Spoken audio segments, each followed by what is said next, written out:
Hello and welcome once again to Simple Meal Space underscore KE.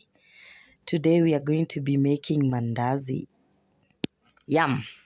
So this will be the end product of what we are going to be making today. So stay tuned in case you really want to watch how to make this. And this can be a breakfast snack. It can also be just something that you can give your guests. So that's the outlook. So this is what we're going to be making today. Don't forget to subscribe if you have not subscribed.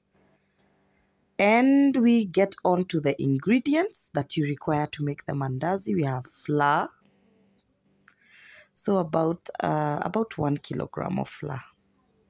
That's 4 cups. 1 kilogram, 4 cups. So then we have margarine, we have milk. We have milk there, not too much. Remember, we are making rich mandazis, it will have a rich texture. Then we have vanilla essence there. And then margarine or butter, whichever. If it's butter is available in your country, please don't forget to use it. Then we have baking powder, about 1.5 tablespoons. Then we have 150 grams of sugar and 2 eggs. So you will put all your dry ingredients together.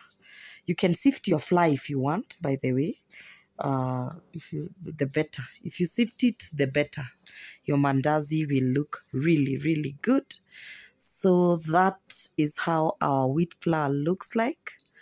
So I'm going to incorporate the dry ingredients using my spatula there. So I'm going to add about 1.5 tablespoons, or 2 tablespoons actually, 2 tablespoons of baking powder. 2 tablespoons of baking powder. Mix that very well, ensure that it goes. I had to add a little. I felt like it was not enough. Sorry, I'm not using a spoon. Sometimes when you do this for a long time, you're able to eyeball stuff. So you need about 100 grams of either butter or margarine. Remember, we are making rich mandazis, so that means the recipe is very rich. Of course, you can do your mandazi without the margarine as well as the milk. You can decide to you can use exactly what I've used.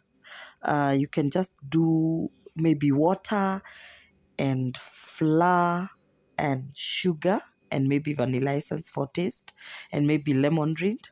But today I'll be making the rich mandazis, so that's how that looks. So we've incorporated our margarine until it looks something like breadcrumbs. Make sure you mix that up with your hands and then add your sugar, 100 grams. So I'm doing this very fast because I've realized my videos are very, very long.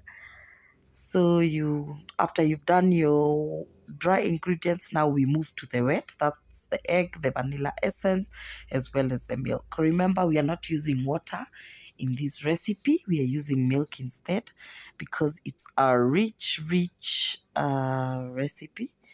It's a rich mandazi recipe. And like you had seen before, our products are really, really good. So you mix that with your hands.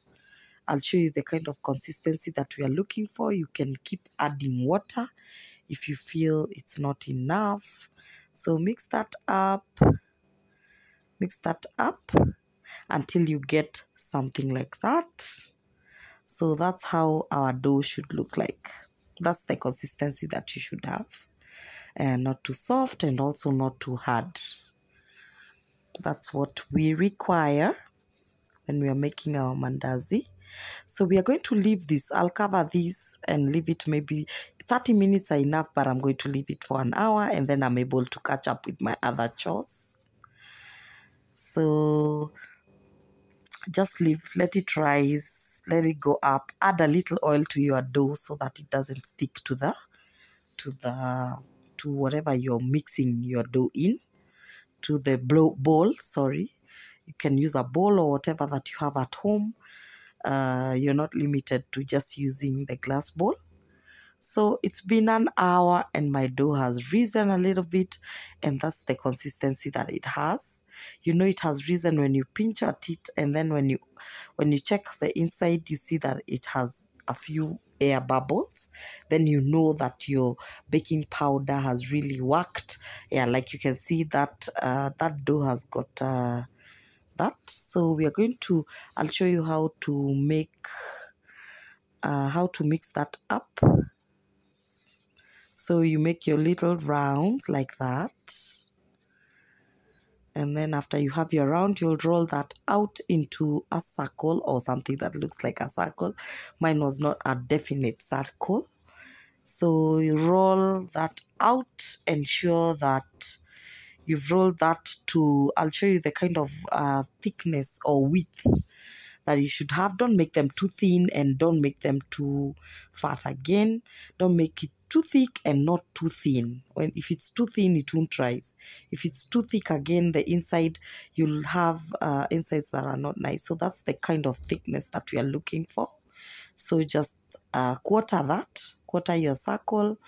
So I made another one because if you were not paying attention before, you'd see that roll your circles like that. After you've rolled your circles and you've ensured that the thickness is just right, it's not too thick and not too thin, you can make your quarters, 4 quarters for each ball, for each ball of dough. Then those are my mandazis. I've just cut them. So ensure that you preheat your oil. Preheat your oil and don't make it too hot. So the only way you can check if your oil is hot enough, you can just cut a small piece of dough and just throw it into the oil, and then you'll be able to test. So there goes. We have our mandazis. We put them in the fire. They've risen very well. They're looking so good. So you keep turning. Don't wait for one side to brown and then turn. Keep turning all the time so that you have a very even color across all your mandazis.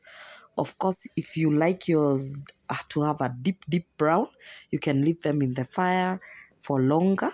But mine, I just wanted a nice golden brown, not too dark. Not too dark. So there, and you have your really nice mandazi, you have your breakfast snack. And that is what it looks like.